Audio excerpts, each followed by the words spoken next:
Ever feel like certain people in your life keep holding you back, but you can't quite put your finger on why? It might just be the familiar stranger paradox, where people who seem harmless actually drain your potential without you realizing it. In this video, we're revealing 5 types of people quietly sabotaging your growth so you can finally break free and make room for the right people who'll help you level up. Miss out, and these familiar faces might keep you stuck forever. Part 1. The Doubter. Gohan often confides in a close friend whenever he has a new idea or goal. This friend is someone he's trusted for years, someone who seems grounded, logical, and genuinely supportive. So, when Gohan started talking about his dream project, something that excites him and aligns with his goals, he naturally turned to this friend for advice. But instead of the support he hoped for, he was met with cautious, questioning words. "Are you sure about that? It sounds risky. What if it doesn't work out?" At first, Gohan shrugged it off, thinking his friend was just being practical. But over time, every time he mentioned something ambitious, this friend's response was the same: hesitation, caution, and a touch of disbelief. The friend's words started echoing in Gohan's mind, and soon enough he found himself second-guessing every decision. The excitement that once fueled his goals turned into self-doubt. He started asking himself, what if I'm aiming too high? What if this is unrealistic?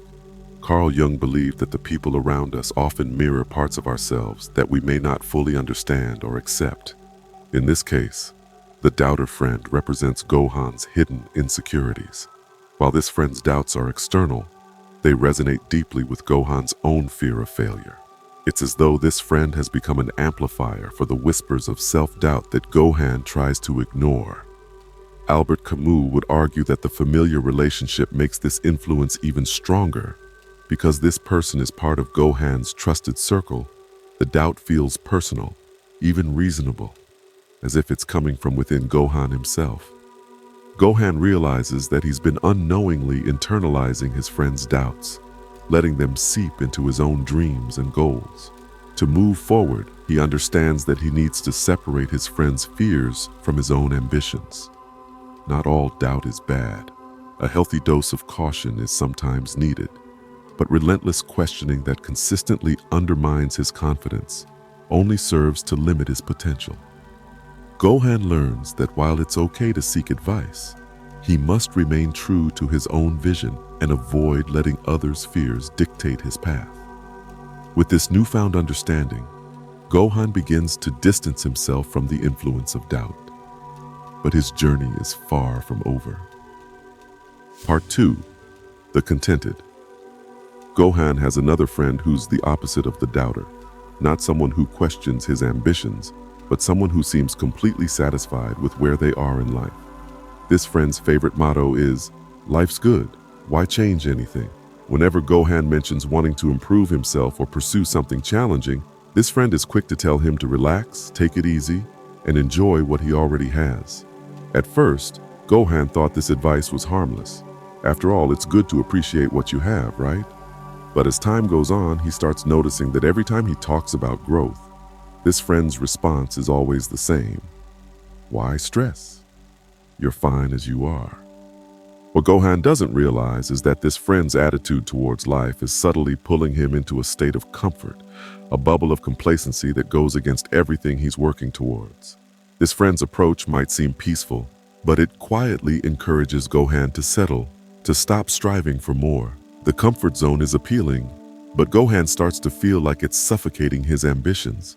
Albert Camus suggested that comfort can become a defense mechanism, a way to avoid the uncomfortable truths and challenges of life. For Gohan's friend, contentment might be a way of escaping the difficulties and uncertainties that come with self-growth and change. And while this might work for his friend, it has a stifling effect on Gohan. In Jungian terms, surrounding ourselves with people who avoid growth can act as a kind of collective shadow, where the group's aversion to change reinforces our own reluctance to push forward. The comfort zone once shared becomes a place where ambitions are quietly forgotten. Gohan starts to see that his friend's contentment, while well-meaning, has been nudging him away from his own drive for growth. He understands that while there is value in enjoying the present, Being constantly content can lead to a kind of stagnation that holds him back from reaching his full potential. Gohan realizes he doesn't have to cut this friend out of his life, but he does need to set boundaries. He needs to be careful not to absorb his friend's why change mentality. Instead, he commits to his journey of growth, even if it means stepping out of the comfort that this friend clings to. Now that Gohan has identified the influence of comfort, he notices a different kind of influence. A friend who, rather than pulling him into complacency, drains him in another way by making everything about themselves. Part 3. The Self-Centered. In Gohan's circle, there's one friend who, no matter the topic, always brings the conversation back to their own issues. Gohan could be talking about something exciting, a new project, a recent achievement, but somehow the conversation shifts to this friend's problems, their struggles, or their opinions. At first, Gohan tries to be understanding, thinking that being a good friend means being there for others. But he notices that every time they talk, he ends up feeling drained. Instead of feeling encouraged, Gohan leaves these interactions feeling emotionally spent, with little energy left to focus on his own life and goals. As this pattern continues, Gohan begins to wonder if supporting this friend is actually costing him his own progress. He starts to realize that every time he's pulled into their world of endless self-focus, he's left with less energy to invest in himself. Carl Jung believed that certain people act as emotional mirrors, bringing out hidden parts of ourselves. The self-centered friend doesn't just demand attention. They unintentionally reflect Gohan's own need to reclaim his time and focus. Albert Camus might argue that people who constantly seek the spotlight remind us of life's intrinsic selfishness. Through this friendship, Gohan realizes that his own needs have been overshadowed, not by choice, but by habit. He begins to see that this friend's behavior is a reflection of his own reluctance to prioritize his needs and goals. Gohan learns that genuine friendship is about mutual support. While he values being there for others, he realizes that constantly putting someone else's issues first has left little space for his own growth. To reclaim his energy, Gohan starts setting boundaries, allowing himself to say no when he needs to. He realizes that it's not selfish to protect his time and focus. In fact, it's essential if he wants to achieve his own goals. With these boundaries in place, he's better able to maintain his own momentum without feeling depleted by others' demands. Part 4. The Pessimist.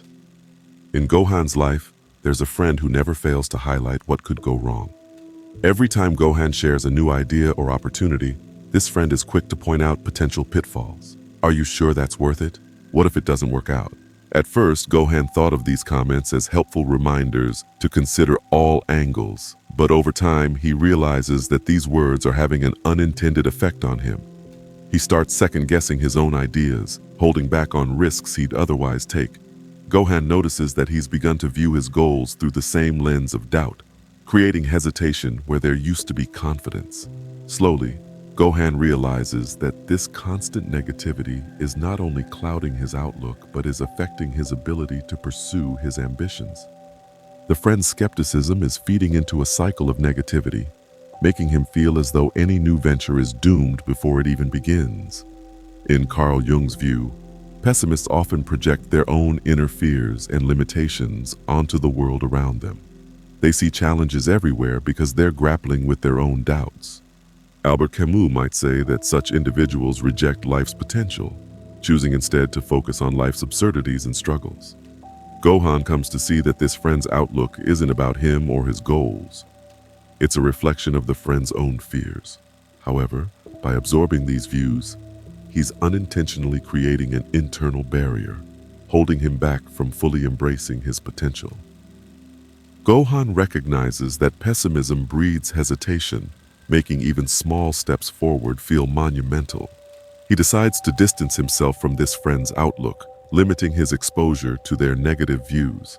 In place of pessimism, he seeks out people who encourage him to see opportunities, who push him to grow rather than shrink. By shifting his circle, he regains a sense of excitement and curiosity, rekindling the courage to pursue his goals without feeling weighed down by constant doubt. With each influence identified, Gohan feels lighter and more focused. But he realizes there's still one last influence to confront, a friend who lives in the past, anchoring Gohan to memories rather than helping him create a new future. Part 5. The Nostalgic. Gohan's oldest friend loves to reminisce. Every time they're together, this friend brings up the good old days, stories of simpler times, shared memories from years ago. At first, Gohan finds comfort in these moments, recalling the laughter and carefree days. But over time, he starts noticing a pattern. Every time he shares a new goal or talks about the future, his friend inevitably steers the conversation back to the past. Gohan realizes that this fixation on what once was subtly holds him back, anchoring him in memories instead of letting him fully embrace the present and look forward.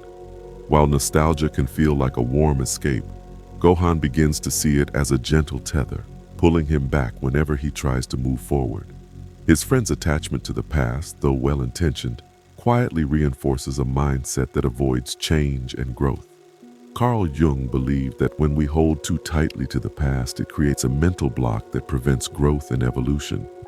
If we're constantly looking back, we're not open to the new possibilities that lie ahead. Albert Camus, too, saw nostalgia as a trap, keeping us in a state of longing for what once was instead of embracing what could be. Gohan comes to see that by indulging in nostalgia, he's allowing his past to cast shadows on his future. If he's not careful, he risks losing sight of what he could become by clinging too tightly to what he once was. Gohan understands that while memories are valuable, they can become a barrier to progress if they're all he focuses on. Instead of dwelling on the past, he decides to shift his attention toward creating new experiences. Gohan even encourages his friend to join him in this pursuit, inviting him to explore new goals and adventures together. By doing so, he frees himself from the weight of nostalgia, opening up room to fully live in the present and work towards his future. Take a moment to look at the people in your life. Are any of these types of influences holding you back? Start by setting boundaries, shifting your focus, and surrounding yourself with people who uplift and support your journey forward.